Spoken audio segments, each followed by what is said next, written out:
1ஆம் தேதி வேலைக்கு போனவங்கள ஒரேடியாக நீங்கள்லாம் வேலையில் கிடையாது, இனிமேட்டு ப்ரைவேட் கிட்ட போயிடுங்க அப்படின்னு சொல்லிட்டாங்க. 2 ஜோன் 5 ஜோன் 6 2 ஜோனையும் வந்து போக சொல்லிட்டாங்க. 2 ஜோனில் இருக்கக்கூடிய 1953 தொழிலாளிகள் இப்போ வேலை இல்லாமல் இருக்கிறாங்க. பார்த்தீங்கன்னா பிளாட்ஃபார்மில் இருக்காங்க. ஆக்சுவலாக சொல்லணும்னாக்கா கிட்டத்தட்ட 9 நாட்கள் போராடிட்டு இருக்காங்க. காத்திருப்பு போராட்டம் முதல் நாள்லேருந்து இந்த நாள் வரைக்கும் அவங்களுடைய வீரியம் குறையல, அவங்களுடைய டிமாண்ட் வந்து காம்ப்ரமைஸ் பண்ணிக்கல, அது எங்கேயுமே டைல்யூட் ஆகலை. அதே வீரியத்தோடு இருக்கிறதுனால தொடர்ந்து பேச்சுவார்த்தைன்னு கூப்பிட்டுருந்தாங்க. அதன் பிறகு நடுவில் சைக்காலஜிக்கலாக டிஸ்டர்ப் பண்ணணும்னு சொல்லிட்டு 41 நோட்டீஸ் வந்து இஷ்யூ பண்ணாங்க.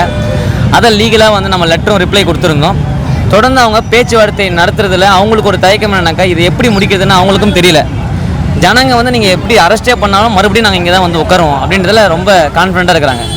ஏற்கனவே எங்களுக்கு இருந்த வேலையை வந்து எங்களுக்கு கொடுங்க, அதே போல் ஸ்டேட்டஸ்கோ மெயின்டைன் பண்ண விடுங்க, கேஸ் முடிவு ஆகட்டும், கேஸ் கோர்ட்டில் இருக்குது, அது என்ன சொல்லுதோ நாங்கள் அதுக்கப்புறம் கேட்டுக்கிறோம் அப்படின்றது எங்களுடைய நிலைப்பாடு இருக்குது. ராத்திரி பகலமாக மழை வெயிலில் கொசுக்கடியில் எல்லா கால சூழல்லையுமே வெப்பநிலையிலையுமே இவங்க வந்து இங்கேயே உட்காந்துட்டு குடும்பத்தோட குழந்தைகளோட போராடிட்டு இருக்காங்க. பேச்சுவார்த்தை நடந்துச்சு, அதை பற்றி என்ன பேசிருக்காங்க? முதல் தர பேச்சுவார்த்தை கிட்டத்தட்ட இது வரைக்கும் 4 பேச்சுவார்த்தை கிட்ட நடந்துச்சுங்க. அவங்களுடைய ஃபுல் அண்ட் ஃபுல் கான்சன்ட்ரேஷன்னாக்கா இப்போ 5வது ஜோன்லேயும் 6வது ஜோன்லேயும் குப்பைகள் வந்து நிரம்பி வழியுது. இவங்க போனால் தான் அங்கே வந்து தூய்மையாக இருக்கும், சுத்தமாக இருக்கும், இல்லைன்னா நிரம்பி வழி தான் செய்யும். அப்போ சில இடங்களில் சில வார்டில் என்ன பண்ணுறாங்கன்னா பக்கத்தில் வார்டில் இருக்கக்கூடிய தொழிலாளிகளை கம்பல் பண்ணி அங்கே வந்து எடுக்க சொல்கிறாங்க. ஆனால் அது எவ்வளோ நாள் சஸ்டெயின் ஆகும்? இவங்க எல்லோரும் போனால் தான் அது நடத்தும். அப்போ பேச்சுவார்த்தையில் அவங்க என்ன கேட்குறாங்கனாக்கா, இது மாதிரி நிரம்பி வழியுது குப்பைகள், இதெல்லாம் இப்படி பண்ணுறீங்களே அப்படின்னு கேட்கும்பொழுது நம்ம தோழர்கள் எஸ்கே தோழரும் சுரேஷ் தோழர் அவங்க ரெப்ரசன்ட் பண்ணதுனாக்கா நாங்கள் 500 பேராக அனுப்பிச்சு அதை க்ளீன் பண்ணுறதுக்கு, அதுவும் சம்பளமே இல்லாமல் க்ளீன் பண்ணுறது கூட தயாராக இருக்கிறோம்.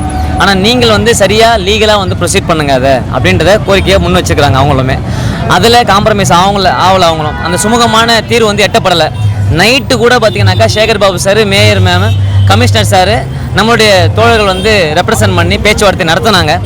கிட்டத்தட்ட 2 மணி வரைக்கும் பேச்சுவார்த்தை முடிஞ்ச பிறகு கூட அவங்களே இன்டர்னலாக டிஸ்கஸ் பண்ணிவிட்டு வந்து சொன்னது என்னன்னாக்கா, நாங்கள் வந்து பேசிக்கிட்டு இருக்கோம், நாளைக்கு அதாவது இன்றைக்கி 2 மணிக்கு நாங்கள் பேசிட்டு மறுபடியும் முடிவு பண்ணுறோம்னாங்க.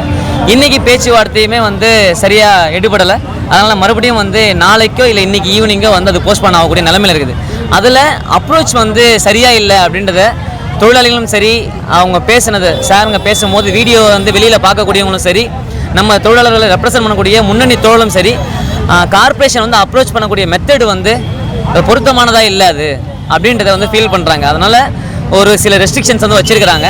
அது இன்னும் அந்த பேச்சுவார்த்தையின் முடிவில் வந்து தெரிய வரும் சார்.